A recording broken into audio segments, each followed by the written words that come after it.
बोर्डाच्या परीक्षेला तुम्ही जाताय आणि तुमच्याकडून जर ह्या 5 चुका झाल्या तर तुमचं 10 ते 15 मार्काचं नुकसान या ठिकाणी आताच होऊ शकतं. या चुकांवरती उपाय काय आहे? तर तो सगळा महत्वाचा डेटा मी तुमच्यासोबत आज शेअर करणार आहे. तर hello and welcome all of you student. मी सुयोग कुरळकर आणि सुरू करूया आजच्या आपल्या व्हिडिओला. बघा, 5 कोणकोणत्या अशा त्या चुका आहेत आणि त्यावरती कशा प्रकारे आपण मात करू शकतो, आपल्याला जर त्या आधीच माहिती असतील तर या सर्व गोष्टींचं डिस्कशन आजच्या व्हिडिओमध्ये आपण करणार आहोत. बघा, जी पहिली सर्वात महत्वाची चूक आहे याच्यामध्ये, ती चूक आहे खूप जास्त पेनानं रेघोट्या ओढणे, खूप जास्त पेनाचा एखाद्या ठिकाणी जास्त वापर करणे, ज्याच्या माध्यमातून खाडाखोड होईल किंवा कोणत्याही प्रकारचं एक आपण म्हणू शकतो असं प्रेझेंटेशन होईल की ज्या माध्यमातून पुढचा व्यक्ती जो पेपर चेक करतोय त्याला ते एवढं चांगलं वाटणार नाही. त्यामध्ये उत्तर पत्रिकेमध्ये काटाकाटी ओव्हर रायटिंग जर आपण केलं तर पेपर कसा होतो, अस्ताव्यस्त होतो. त्या पेपरला मेंटेन ठेवा, त्याला चुरगडू नका, एखादं पान फाटणार नाही याची काळजी घ्या. आणि सुरुवातीचं जे महत्वाचं पान आहे त्याच्यावरती आपण जेव्हा गोल भरतोय तिथून या प्रेझेंटेशनची सुरुवात होते. तिथून कळतं की हा विद्यार्थी किती सिरियस आहे. मी तर म्हणेल की तुम्ही असे जे तुम्हाला गोल भरावे लागतात तिथं रोल नंबरचे, त्याची पण आतापासून प्रॅक्टिस करा. हे व्यवस्थित त्या गोलामध्ये गोल भरले गेले पाहिजे. इथून तुमचं नीट आणि क्लीन तुमचा पेपर तिथे दिसतो. सोबतच जास्त चुका केलं तर विद्यार्थी संभ्रमात राहील आणि तुमचा जर एखादा प्रश्न चुकला, एखाद्या ठिकाणी घाई गडबडीमध्ये चूक झाली तर तुमचा पुढच्या पेपरवरती त्याचा इफेक्ट होऊ शकतो. म्हणून सुरुवातीपासूनच जे आहे काळजी घ्या की कोणत्याही प्रकारे कुठंच काटाकाटी होणार नाही, कुठंच खोळखाळ होणार नाही. त्यानंतर लिहिण्यापूर्वी 2 ते 3 सेकंद थोडा विचार करा की याचं स्पेलिंग असंच आहे आणि मी ते असंच लिहिणार आहे. 2 ते 3 सेकंद म्हणजे एवढा काही मोठा विषय नसतो, पण तुमचा पूर्ण पेपर त्याच्यावरती डिपेंड आहे की तुमचा पुढचं अक्षर तुम्ही कसं लिहाल. ते चुकीचं तर लिहिलं जात नाहीये ना याची काळजी घ्या. संपूर्ण लक्ष त्यामुळं पेपरमध्ये पण राहील, तुमचं कॉन्सन्ट्रेशन राहील. सोबतच स्वच्छ सुंदर अक्षर ते काढा, हे तुम्हाला मी वारंवार सांगितलेलंच आहे. परीक्षेमध्ये वेळेचं योग्य व्यवस्थापन न करणं ही सगळ्यात मोठी दुसरी चूक आहे. बघा, माझ्या क्लासमध्ये जेव्हा मी हा 10वीचा पेपर द्यायला गेलो होतो, कितीतरी असे विद्यार्थी होते जो पहिला आपला मराठीचा पेपर असतो त्या पेपरमध्ये काही विद्यार्थी अक्षरशः रडले बाहेर येऊन. कारण पेपरचा टायमिंगचं मॅनेजमेंट नव्हतं. आधी प्रश्नपत्रिका सोडवूनच पाहिलेल्या नव्हत्या कधी टेस्ट सिरीज घेऊन वगैरे वगैरे. तर त्या विद्यार्थ्यांचं जे आहे येणारं जे होतं ते येणारा डेटा ते लिहूच शकले नाही, कारण वेळ संपली. आधीच प्रेशर, तो वर्गात येणारा व्यक्ती कसा आहे तो तुम्हाला माहिती नाही. तो तुमच्याजवळ टाइमपास करेल, काही गोष्टी सांगत राहील, ओरडेल, फोनवर बोलेल, एखादा दुसरा टीचर येईल त्याच्यासोबत बोलत बसेल. यामुळे तुमचं कॉन्सन्ट्रेशन पेपरमध्ये जाऊ शकतं. या सगळ्या गोष्टीची तुमची पूर्वतयारी असली पाहिजे. तर व्यवस्थापन करत असताना आपल्याला जे आहे सुरुवातीचा जो पेपर यायचा आधीचा वेळ आहे तिथंच स्वतःला शांत ठेवायचं की तुम्ही पुढचे पेपरच्या आधीचे 10 मिनिट आणि नंतरचे 10 मिनिट आणि पेपर सुरू असताना जे 2 तास आहेत त्यामध्ये सगळंच्या सगळं नियोजन इथं करणार आहात. पहिल्या 10 मिनिटाचं वाचून सगळं नियोजन होईल प्रश्नपत्रिकेचं. पुढच्या 2 तासामध्ये सुटसुटीत प्रश्न, आधी नंतर कठीण प्रश्न आणि शेवटचे 10 ते 15 मिनिट आहे इथं उत्तर पत्रिका तुमची जी आहे आन्सर शीट तुम्ही चेक करणार आहात की कोणत्या प्रश्नाचं कसं उत्तर लिहिलंय, त्याला नंबर बरोबर दिलाय का. त्यानंतर प्रत्येक प्रश्नासाठी अंदाजे वेळ निश्चित ठेवा आणि पुढच्या प्रश्नाकडे नंतरच जा. सोपे आणि खात्रीचे प्रश्न आधी सोडवा, त्यानं तुमचा कॉन्फिडन्स वाढेल. ही गोष्ट तिथंच करायची ज्यामध्ये 3 क्वेश्चन असतात आणि म्हणतात की यापैकी 2 सोडवा. तर त्यामध्ये जे जास्त येतात तेच 2 सोडवायचे आहेत, जे तुम्हाला माहिती आहे तसंही. तिसरी जी महत्वाची चूक होते की परीक्षा गृहामध्ये जाण्यापूर्वी शेवटच्या क्षणी काही लोक वाचतच असतात. काही लोकांची परीक्षेच्या आधी तिथं पानं पलटवणं चालू असतात. हा बाबा, केलाय तू अभ्यास, माहिती आता तिथं शो ऑफ करू नको, कारण तिथं पेपर सुरू होणार आहे आता. वर्षभर वेळ दिला होता.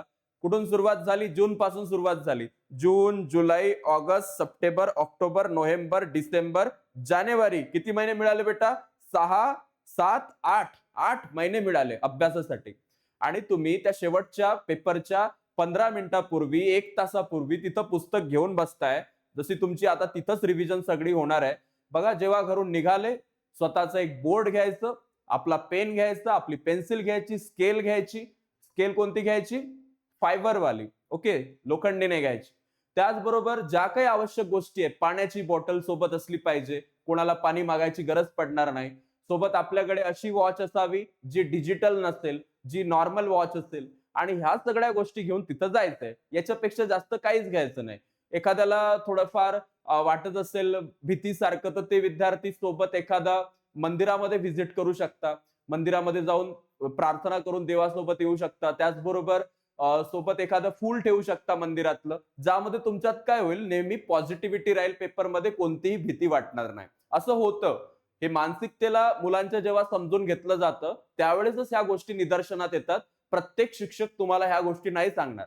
आता ह्या गोष्टीनंतर महत्त्वाच्या गोष्टी आहे, की उत्तरं नीट येत नसेल, तर अचानक टेन्शन घ्यायचं नाही. त्याने आत्मविश्वास कमी होतो. नाही येत आहे ना तो प्रश्न, त्याला थांबून ठेवा थोडा वेळ, पुढचा सोडवा. पेज सोडून द्या तेवढं.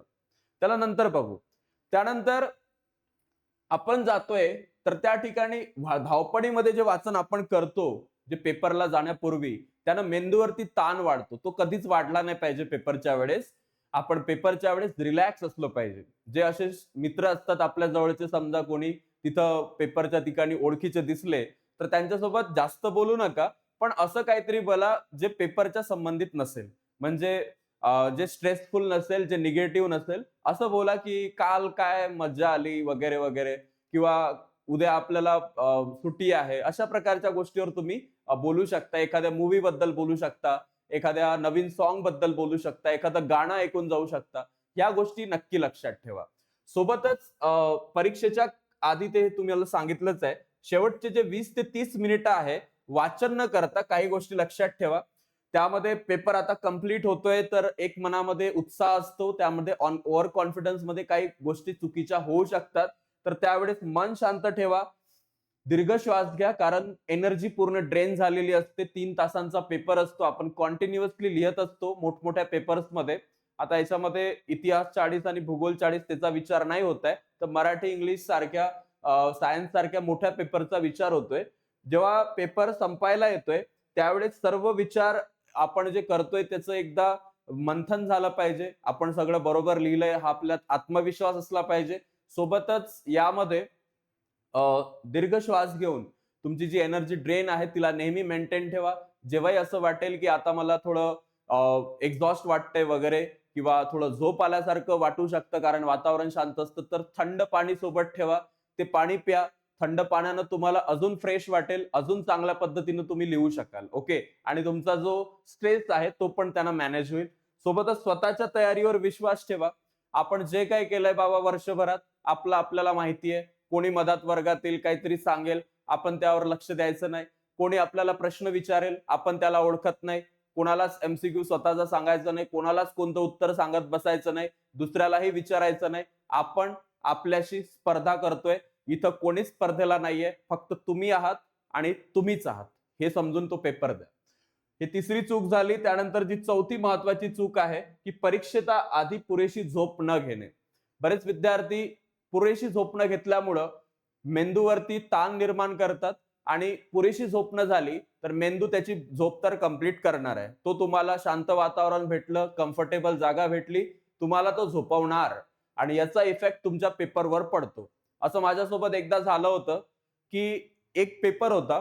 तो काहीतरी नगर पंचायतचा पेपर होता, नगर परिषदेचा. त्या पेपरच्या आधी मी काहीतरी रात्री 1 वाजेपर्यंत जागलो असेल, की उद्या तो पेपर आहे वगैरे या गोष्टीच्या संदर्भात. पण जेव्हा मी त्या सकाळी 7 वाजता पेपरला गेलो, तर 8 ते 10च्या दरम्यान जो पेपर होता, तो जो कॉम्प्युटर बेस्ड पेपर होता, त्यामध्ये मी 15 ते 20 मिनिट ब्लॅकआउट होतो. ब्लॅकआउट म्हणजे इन द सेन्स आपण झोपीत जातो आणि आपल्याला कळत नाही, की आपण पुढची उत्तरं काय करतोय. आपला ब्रेन स्लो डाउन होतो. ही गोष्ट तुमच्या बाबतीत होऊ नये यासाठी किमान 7 ते 8 तासाची झोप तुम्ही नक्की घ्या आणि योग्य झोपेमुळे तुमची एकाग्रता वाढेल, तुमचं लक्ष वाढेल, तुमची स्मरणशक्ती वाढेल. सोबतच लेखनातली जी अचूकता आहे आणि एकूण कार्यक्षमता आहे ही पण तुमची सुधारणार आहे. तर या गोष्टीवरती लक्ष द्या.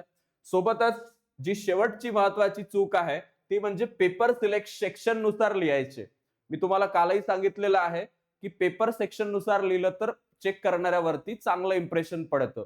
कारण तो जो चेक करतो त्याच्याकडे अशी आन्सर की आहे त्या पेपरची की ती सेक्शन वाईज प्रॉपर दिलेली आहे. त्यामुळे section A, section B, section C या पॅटर्न मध्येच जा. वाटल्यास ऑर मधल्या प्रश्नामध्ये तुम्ही इकडे तिकडे करू शकता जे मोठे प्रश्न असतात. आता विभाग उलटा पालटा करून लिहू नका, हे सांगण्यात काही अर्थ नाहीये, कारण हे तुम्हाला समजलेलं आहे. तर अशा प्रकारे ह्या 5 महत्त्वाच्या चुका तुम्ही जर टाळल्या तर तुमचा खूप फायदा होऊ शकतो असं मला वाटतं. 10-15 नाही तर संपूर्ण पेपरच यामध्ये तुमचा बूस्ट होईल. आणि अशाच सारख्या जर कोणत्या अजून विषयावर तुम्हाला माहिती पाहिजे असेल तर कमेंट बॉक्समध्ये नक्की सांगा. आणि जात असताना या चॅनलला लाईक आणि सबस्क्राईब करायला विसरू नका. Thank so much. भेटूया आता आपण पुढील व्हिडिओमध्ये.